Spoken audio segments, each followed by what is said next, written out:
ბარსელონაში მდგომარეობა სერიოზულადაა, ძალიან სერიოზულად. და საქმე მხოლოდ დირექტორთა საბჭოს და ხოსეფ მარია ბარტომეუს გადადგომას არ ეხება. სულაც არა. კლუბი იმხელა ფინანსურ ჭაობშია, რომ შეიძლება იანვარში ბანკროტად გამოცხადდეს. რატომ ჩავარდა ბარსა უმძიმეს მდგომარეობაში? ეს არის დღის შეკითხვა მსოფლიო ფეხბურთზე.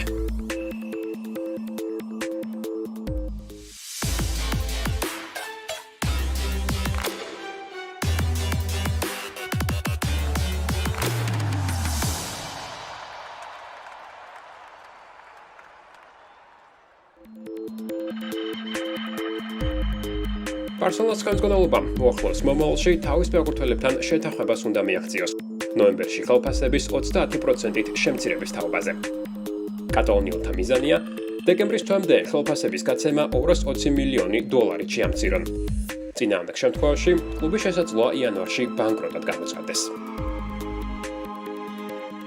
ფეხბურთელების შენახვა ბარსელონას 700 მილიონზე მეტი უჯდება მათი ხელფასებისა და სხვა ტრანზაქციების გათვალისწინებით. პანდემიის დაწყებამდე კლუბის შემოსავლების 63% ხელფასებზე იხარჯებოდა. პანდემიის შემდეგ შემოსავალი შემცირდა, გაზრდილ ვალთან ერთად კი სიტუაცია კრიტიკული გახდა. COVID-19 პანდემიამ კლუბი აიძულა მაყურებლისთვის ნოუ-კამპის კარები დაეხურა.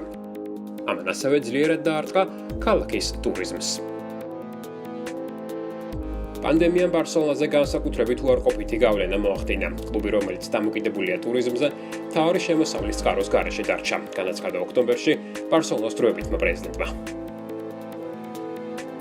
$113 მილიონი არის ზუსტად ის რიცხვი, რომელიც კატალონიელებმა კორონავირუსის პერიოდში გადასახადებისგან იზარალეს.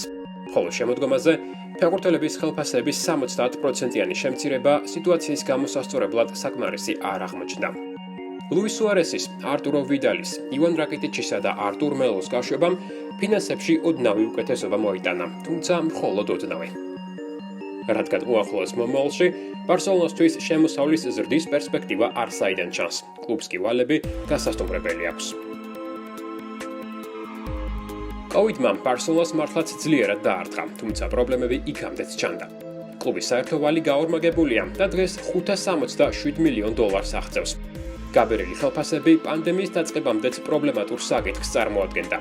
უკანასკნელი წლების განმავლობაში ბარსელონას ეკონომიკური მოდელი სრულიად ჩამოიშალა. ამის მთავარი მიზეზი კი არასწორი ხელმძღვანელობა და არასწორი სატრანსფერო პოლიტიკაა.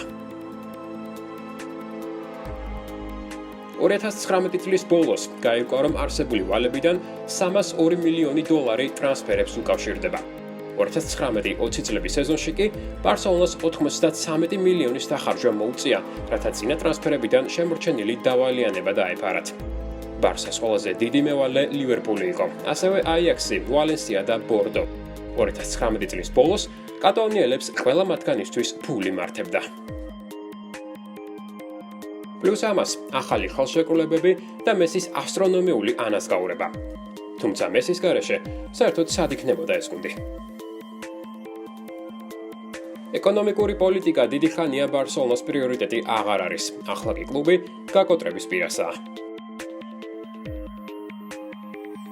და ბოლოს ესპაი ბარსა, პროექტი, რომელიც კატალონიელების ცუდ მმართველობას კიდევ ერთხელ ხაზს უსვამს. გასულ ივლისში ბარსელონამ ამერიკული ბანკისგან, Goldman Sachs-ისგან კრედიტის სახით $930 მილიონი მიიღო. ამ თანხით უნდა დაფინანსებულიყო პროექტი ესპაი ბარსა, რომელიც ნოუ-კამპის განახლებას და ახალი ობიექტების მშენებლობას ითვალისწინებდა. პროექტის მიზანი ბარსას მოდელის მთლიანად შეცვლა იყო. გარდა იმისა, რომ ეს მილიარდამდე არ უნდა დამჯდარიყო. თუმცა, როგორც ესპანელი ეკონომისტი და ჟოან ლაპორტასთან დაახლოებული პირი ამბობს, შეიძლება ეს კრედიტი ბარსელონას ფინანსური მდგომარეობის დამანგრეველი ბოლო აკორდი გამოდგეს.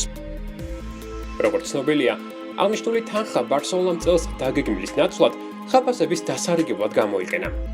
ამერიკული ბანკი კი ამ გადაწყვეტილებას 3%-იანი მოგების მიზნით დათანხმდა.